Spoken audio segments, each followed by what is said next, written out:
Halo guys, salam sejahtera. Terima kasih masih berada di channel ini. Bagi mereka yang baru bergabung di channel ini, silakan subscribe, like, comment, share supaya Anda tidak akan ketinggalan info-info yang saya akan sampaikan di channel ini.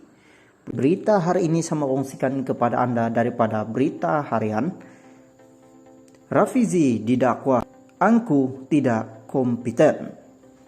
Kuala Lumpur, Menteri Ekonomi Rafizi Ramli didakwa bersikap angku dan tidak kompeten susulan kenyataannya terhadap Perikatan Nasional PN yang dikatakan diorang dendam politik. Ketua Penerangan Bersatu Datu Wan Saiful Wan Jan merujuk kepada kenyataan Rafizi Ahad lalu bahwa dalam tempo sebulan lagi pemimpin dan penyokong PN yang mempertikaikan saranannya termasuk supaya penggunaan tidak membeli produk yang dijual pada harga lebih mahal akan terduduk.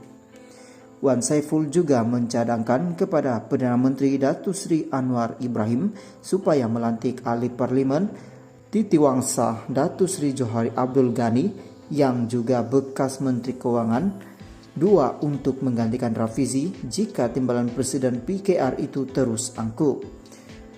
Datuk Johari jauh lebih berwibawa dan tidak kebudak-budakan sehingga nak buat siapa terduduk semata-mata sebab dendam politik. Matlamat kerajaan bukan untuk bagi siapa terduduk tetapi membantu rakyat tanpa mengira pegangan politik, katanya dalam kenyataan hari ini. Ahad lalu, Rafizi berkata beliau tidak takut dengan pandangan umum berikutan nasihatnya kepada penggunaan mengenai isu kenaikan harga barang, sebaliknya yakin rakyat yang rasional akan mulai memahami dan mengikuti saranannya. Beliau juga dilaporkan berkata dalam sebulan lagi geng PN yang mempertikaikan semua tindakannya itu akan terduduk. Rafizi sebelum ini memberikan nasihat kepada pengguna supaya berperanan menjadikan penawaran dan permintaan terhadap barangan lebih anjal, termasuk dengan tidak membeli produk yang dijual pada harga lebih mahal berbanding sebelum ini. Guys, terima kasih masih berada di channel ini. Bagi mereka yang baru bergabung di channel ini, silakan subscribe, like, comment, share supaya Anda tidak akan ketinggalan info-info yang saya akan sampaikan di channel ini. Berita hari ini saya mau kongsikan kepada Anda daripada Sinar Harian. Wan Saiful cadang Johari ganti Rafizi. Syah Alam, Ketua Penerangan Parti Peribumi Bersatu Malaysia Bersatu Datu Wan Saiful Wan Jan mencadangkan Datu Sri Johari Abdul Ghani menggantikan jawatan Menteri Ekonomi disandang Rafizi Ramli. Sekiranya ahli parlimen pandan itu terus tidak kompeten dalam menjalankan tugas.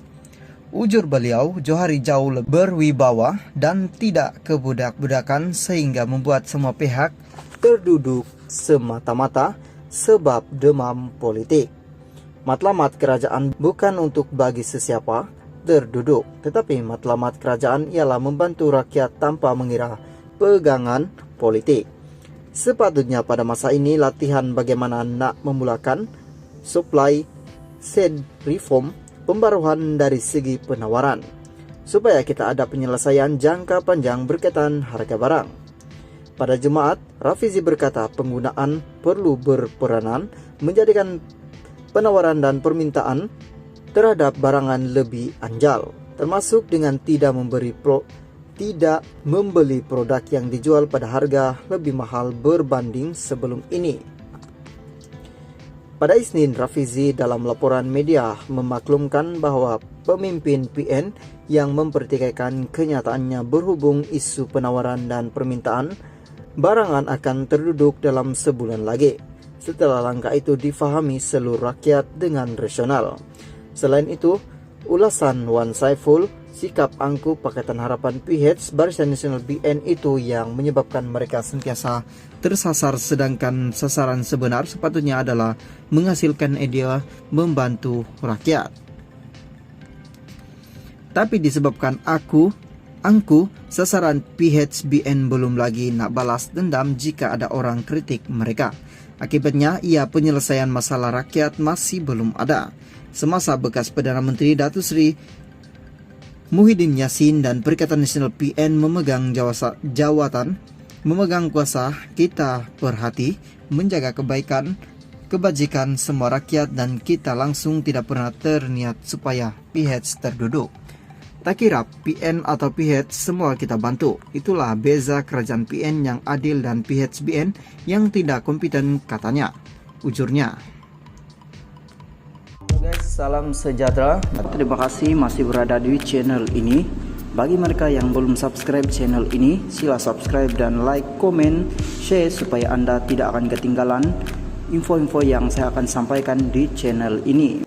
Berita hari ini saya kongsikan kepada Anda daripada Malaysia kini. 967 pegawai LHDN Rayo PM sambung kontrak.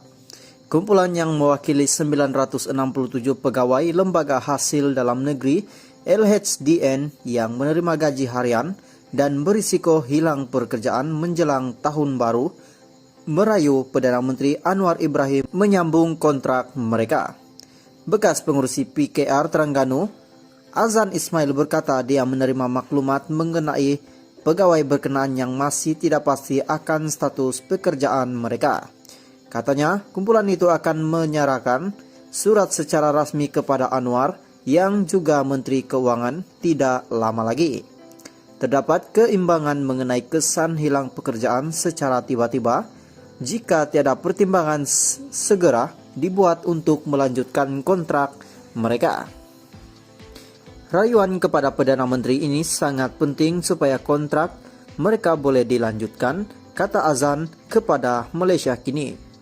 Dia berkata hasil cukai yang disarankan sehingga RM140 bilion tahun ini boleh digunakan untuk membiayai lanjutan kontrak berkenaan dengan rata gaji sekitar RM2.000 bagi setiap pegawai. Ramai di antara mereka sebenarnya menjalankan tugas sebagai kaki tangan tetapi mereka dikekalkan secara kontrak, kata Ketua Cabang PKR Kuala Terengganu itu. Azan berkata, pegawai terbabit minta pengesahan lanjutan kontrak dan pertimbangan untuk diserap secara kekal dalam perkhidmatan awam pada masa depan. Malaysia kini difahamkan pegawai di cawangan LHDN di seluruh negara terlibat dalam operasi harian termasuk pengauditan, kutipan cukai dan penguatkuasa undang-undang. Antara mereka yang dikontrakkannya perlu diperbarui, termasuk pegawai yang baru berkhidmat selama setahun dan mereka yang bekerja lebih 10 tahun. Guys, salam sejahtera. Terima kasih masih berada di channel ini. Bagi mereka yang belum subscribe channel ini, sila subscribe dan like, komen, share supaya Anda tidak akan ketinggalan info